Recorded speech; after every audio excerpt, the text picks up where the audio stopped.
ಅಕ್ಕ, ಮಲ್ಗೆಗೂ ಒಂದು ಗುಣ ಇದೆ ಕಣ. ಅದ್ರ ವಾಸನೆ ಮೂಗಿಗೆ ಹೊಡಿತಿದ್ದಾಗೆ ಮನಸ್ಸಿಗೆ ಒಂದೊಳ್ಳೆ ಅನುಭವ ಆಗುತ್ತೆ. ಪ್ರಪಂಚ ಎಷ್ಟು ಸುಂದರವಾಗಿದೆ ಅಂತ ಅನಿಸುತ್ತೆ ಅಲ್ವಾ ಅಕ್ಕ? ನಿನ್ನ ಬದುಕು ತುಂಬ ಸುಂದರವಾಗಿರುತ್ತೆ ಕಣೆ. ಭಯ, ಮುಜುಗರ, ಗೊಂದಲ ಇದೆಲ್ಲ ನಿನಗೆ ಅನ್ನಿಸ್ತಾ ಇರುತ್ತೆ. ಅದೆಲ್ಲ ಕಾಮನ್ ಕಣೆ.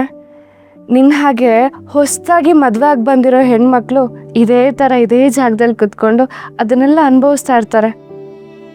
ಒಂದೊಳ್ಳೆ ಭವಿಷ್ಯದ ಕನಸು ಕಟ್ಕೊಳ್ತಾ ಇರ್ತಾರೆ. ನೀನೇನು ತಲೆ ಕೆಡಿಸ್ಕೊಳ್ಬೇಡ ಅಕ್ಕ. ನೀನು ಅಂದ್ಕೊಂಡಿರೋದೆಲ್ಲ ಆ ದೇವರು ಕೊಟ್ಟೇ ಕೊಡ್ತಾರೆ, ಸರಿನಾ?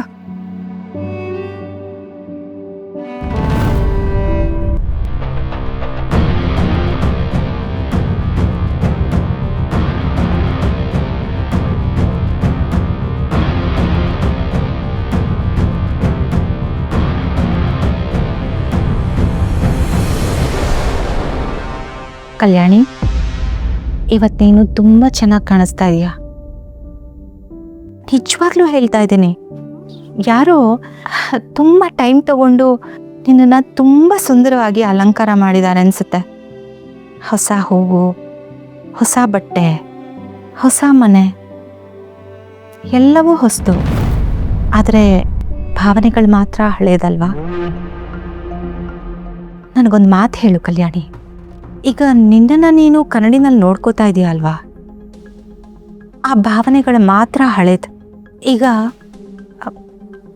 ಈ ಕನ್ನಡಿನಲ್ಲಿ ನಿನ್ನನ್ನು ನೀನು ನೋಡ್ಕೋತಾ ಇದೆಯಲ್ಲ, ಇದರಲ್ಲಿ ನಿಂಗೆ ಯಾರು ಕಾಣಿಸ್ತಾರೆ? ಈ ಮನೆ ಸೊಸೆನಾ ಅಥವಾ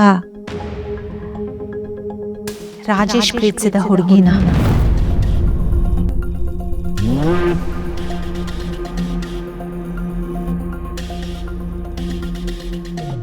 ಇಲ್ಲಿ ನೋಡು ಕಲ್ಯಾಣಿ, ನಿನಗೆ ನೋವು ಮಾಡಬೇಕು ಅಂತ ನಾನು ಮಾತಾಡೋದಕ್ಕೆ ಬಂದಿಲ್ಲ.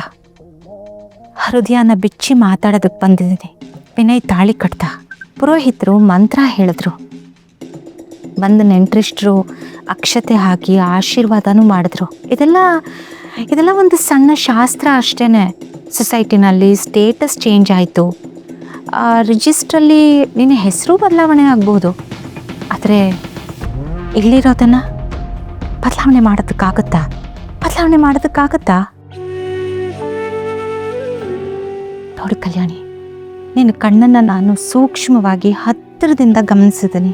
ನೀನು ಹೇಗೆ ನೋಡ್ತಿದ್ಯೋ ಹಾಗೇನೆ ನಿನ್ನ ದೇಹ ಮಾತ್ರ ಇಲ್ಲಿದೆ. ಆತ್ಮ ಎಲ್ಲೋ ದೂರ ಇದೆ. ಮದುವೆ ಆದ ಹೆಣ್ಣು ಮೊದಲನೇ ರಾತ್ರಿ ಮಾಡ್ಕೋತಾ ಇದ್ದಾಳೆ, ಎಷ್ಟು ಖುಷಿಯಾಗಿರ್ಬೇಕು. ಆದರೆ ನಿನ್ನ ಕಣ್ಣಲ್ಲಿ ಸೂತಕದ ಛಾಯೆ ಎದ್ದೆದ್ದು ಕಾಣಿಸ್ತಾ ಇದೆ. ವಿನಯ್ ಜೊತೆ ಪಕ್ಕದಲ್ಲಿ ಕೂತ್ಕೊಂಡಾಗ ನಗೋ ಥರ ನಾಟಕ ಮಾಡೋದು, ನೈಸಾಗಿ ಮಾತಾಡೋದು, ಈ ಮನೆಗೆ ಒಳ್ಳೆ ಸೊಸೆ ಅನ್ನೋ ಥರ ಪೋರ್ಟ್ರೇ ಮಾಡ್ಕೋಬೇಕು ಅಂತ ನಾಟಕ ಮಾಡ್ತಿದೆಯಲ್ಲ, ಇದೆಲ್ಲ ಯಾಕೆ ಬೇಕು ಕಲ್ಯಾಣಿ? ಹೀಗೆ ಮಾಡಿದ್ರೆ ಏನಾಗುತ್ತೆ ಕಲ್ಯಾಣಿ? ಬಿಳಿ ಬಟ್ಟೆನಲ್ಲಿ ಸತ್ಯನ ಮುಚ್ಚಿಟ್ಟಂಗೆ ಆಗೋದಿಲ್ವಾ ಕಲ್ಯಾಣಿ? ನೀನು ಈ ಥರ ನಾಟಕ ಮಾಡೋದನ್ನ ರಾಜೇಶು ಇಷ್ಟಪಡ್ತಿದ್ನಾ? ಇಲ್ಲ ತಾನೆ? ಅಳಬೇಡ ಕಲ್ಯಾಣಿ, ನಿನಗೆ ಬೇಜಾರಾಗಬೇಕು ಅಂತ ನಾನು ಹೀಗೆಲ್ಲ ಮಾತಾಡ್ತಾ ಇಲ್ಲ. ನಾನು ಹೇಳೋದಿಷ್ಟೇ, ಬೇರೆಯವ್ರ ಕಣ್ಣಿಗೆ ಮಂಕಬೂದಿ ಎರಚೋದಕ್ಕೆ ಹೋಗಿ ನಿನಗೆ ನೀನು ಮೋಸ ಮಾಡ್ಕೋಬೇಡ. ನೀನು ಇವತ್ತು ವಿನಯ್ ಜೊತೆ ಇಡೋ ಪ್ರತಿಯೊಂದು ಹೆಜ್ಜೆನೂ ನೀನು ಪ್ರೀತಿಸಿದ ರಾಜೇಶನ ಒಂದೊಂದೇ ಹೆಜ್ಜೆ ಹಿಂದೆ ಬಂದಂಗಾಗತ್ತೆ. ಹೌದು ಅಲ್ವೋ ಕಲ್ಯಾಣಿ? ಇದು ಹೊಸ ಜೀವನದ ಆರಂಭ ಅಲ್ಲ, ಬರೀ ಹಳೆ ಗಾಯನ ಮುಚ್ಚಾಕೊಂಡು ಸಿಂಗಾರ ಮಾಡ್ಕೊಂಡಿರೋ ಹೊಸ ಬದುಕು ಅಷ್ಟೇನೆ. ಸೆರಗ ಕಳ್ಜಿ ಜಾರಿ ಬಿದ್ದ ಮೇಲೆ ಮತ್ತೆ ಆ ಗಾಯದ ಕೆಂಡ ಎದ್ದು ಕಂಡೇ ಕಾಣುತ್ತೆ.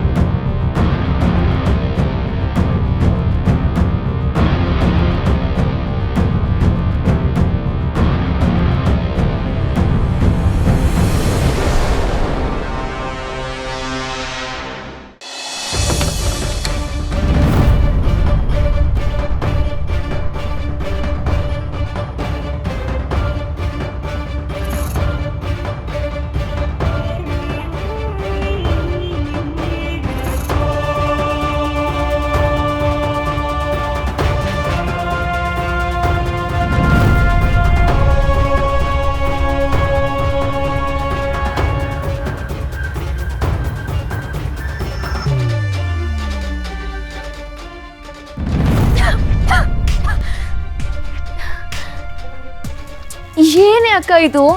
ಈ ರೂಮ್ ಒಳಗಡೆ ಬಂದ್ರೆ ಯಾವ್ದು 3rd ಕ್ಲಾಸ್ ಬಾರಕ್ ಬಂದಂಗೆ ಇದೆಯಲ್ಲೇ. ಆಚೆಗಡೆಯಿಂದ ಅರಮನೆ, ಒಳಗಡೆ ಬಂದ್ರೆ ಈ ತರ ಒಂದು ಕಸ ತೊಟ್ಟಿ ಇದೆ ಅಂತ ಯಾರು ಊಹೆ ಕೂಡ ಮಾಡಕ್ಕಾಗಲ್ಲ. ಯಪ್ಪ, ಎಂತ ಈಡೆಟ್ಟೆ ಆ ಕೃಷ್ಣ.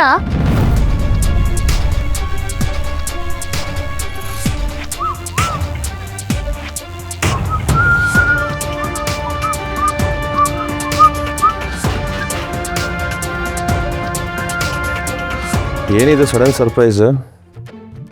ಓಹ್, ಇನ್ವೆಸ್ಟಿಗೇಷನಾ?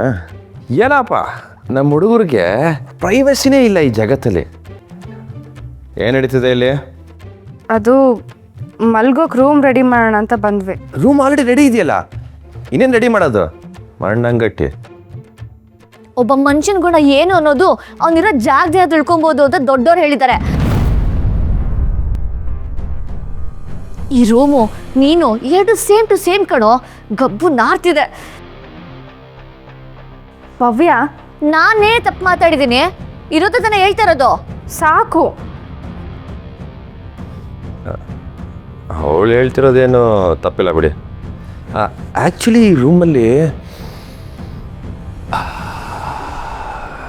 ಈ ಫ್ರೆಂಚ್ ವೈನ್ ಗಮ್ ಅಂತಿದೆ. ವಾಸನೆ ಸಗಣಿದೋ ಅಥವಾ ಅಕ್ಕಿ ಪಿಕ್ಕೆ ಮಾಡಿರೋದು ಅಂತ ಕೊಟ್ಟಿಗೆಲಿರೋರಿಗೆ ಚೆನ್ನಾಗಿ ಗೊತ್ತಾಗುತ್ತೆ. ಏಟಿಗೆ ತಿರುಗೇಟು. ಏನಿದು ಅಕ್ಕ ತಂಗಿ ಜಂಟಿ ಆಟ?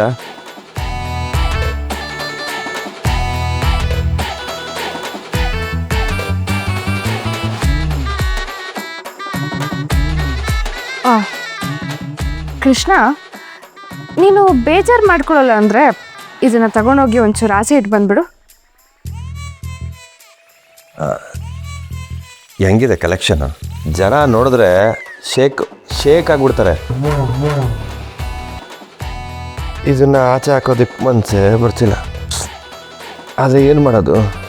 ತೆಪ್ಪಗೆ ಅದನ್ನು ತಗೊಂಡೋದ್ರೆ ಎಲ್ರಿಗೂ ಒಳ್ಳೇದು. Okay, cool down.